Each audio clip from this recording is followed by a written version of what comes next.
Sunday. So, ayan nga po mga inday, maaga pala ako nagising para i-charge ang aking e-bike. Ngayon pa lang ako maglalaba kasi hindi ako nakapaglaba kahapon dahil nga meron nga kaming day 1 seminar. At ayan na nga po mga inday, inaahon ko na dahil natapos din umikot-ikot yan sa aking washing machine. At nilalagay ko na sa aking dryer. After how many hours, ayan, natapos din. Sunod naman dito mga inday ay ang mga basahan na amoy ihi ng aking mga alaga. Ayun nga, hindi sanay yung mga alaga ko na umihi sa lapag, kaya sa basahan sila umiihi. Pagkatapos labhan, ayan, sinampay ko na. At hindi pa dyan nagtatapos mga inday, ayan, nagwawalis na ako na lapag namin. Dahil puro balahibo yan ng mga alaga ko. Pagkatapos ay map din, ayan, para bumangon naman yung lapag namin. Pagkatapos ng mga gawaing bahay, ayan, naligo at nagbihis na rin ako. Syempre, makiki-birthday din ako, no? Birthday kasi ng anak ng co-teacher namin.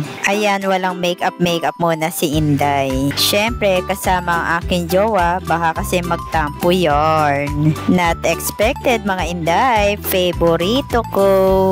Salamat sa pa-souvenir, Ma'am Tere. Hindi pa dyan nagtatapos ang araw ko mga inday dahil may tiklupin akong naghihintay. At ayan nga mga inday, tiklop to the max si Inday. Dahil kunti lang naman natapos ko din kaagad. Pagkatapos ay ayan nga po na malansya din ako ng aking uniforme dahil may pasok kinabukasan.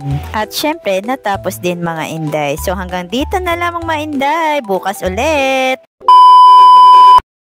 It's Monday mga inday at heto nga ako ay naka-Pilipinyana para maiba naman ang aking suot pag Monday. At syempre ako pa rin ang nagbibit. O diba? Yan yung buo kong kasuotan. Gondo naman no? After 4 hours of teaching, ayan, magre-remedial muna ako sa 4 kong estudyante. Kailangan kasi nilang matutong magbasa at bilang kanilang teacher, tuturuan ko sila. After 6 hours duty, heto ako ngayon, humuhulas na sa pawis. At hanggang dito na lamang muna, bukas ulit.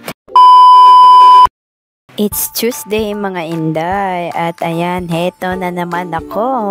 After duty ko sa pagtuturo, heto naman ako at tinuturuan ko naman ang aking mga remedial students. Natutuwa naman ako dahil nag-e-enjoy sila sa aming reading remedial at handa silang matuto magbasa. After 6 hours duty, ayan, heto na ako.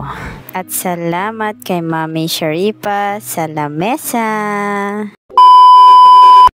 It's Wednesday mga inday, ilang araw na lang. May seminar kami today kaya wala akong reading remedial sa mga junakis ko. After 6 hours duty, ayan, at busy na naman si Inday. Dahil need kong tapusin ang mga ipapasa bukas. At ito na nga ang aking tinutukoy, ang pagpiprint. At syempre natapos na rin kong iprint ang summative test.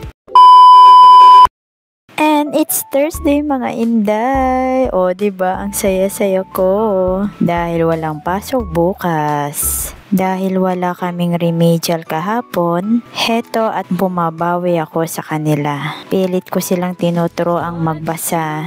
Natutuwa naman ako dahil handa silang matuto. After 6 hours duty, heto ako ngayon.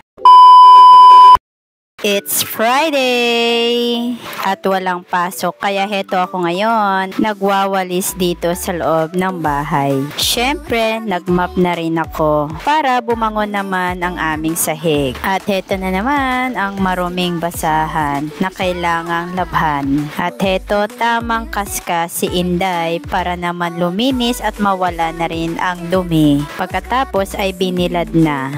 Bumili nga pala ako ng dextrose powder para ipainom ko sa mga alaga kong aso na may sakit, si Yura at si Yulo. Home remedy muna ang ginawa ko sa kanila dahil nagawa ko naman na pagalingin si Yuna sa home remedy na ginawa ko noon sa kanya.